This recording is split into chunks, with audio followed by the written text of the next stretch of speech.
ಗಂಧದ ಗುಡಿಯ ದೊಡ್ಡ ಮನೆಯಿಂದ ಬೆಳ್ಳಿಯ ತೆರೆಯ ಮೇಲೆ ನಾಯಕ ನಟರಾಗಿ ಯುವ ರಾಜಕುಮಾರರು ಬರಲಿದ್ದಾರೆ. ನಮ್ಮ ಚಂದನವನದ ಹ್ಯಾಟ್ರಿಕ್ ಹೀರೋ ಶಿವಣ್ಣನ ತರ ಸೂಪರ್ ಡ್ಯಾನ್ಸರ್ ಆಗಲಿ, ನಮ್ಮ ರಾಘಣ್ಣನ ತರ ಹೃದಯವಂತರಾಗಲಿ, ನಮ್ಮಪ್ಪು ತರ ಪವರ್ಫುಲ್ ಆಗಲಿ.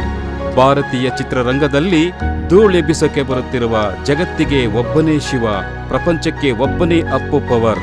ಈ ಸುವರ್ಣ ಯುಗದಲ್ಲಿ ಯುವ ಕೆರಳಿದ ಸಿಂಹದ ಮರಿಗುರು.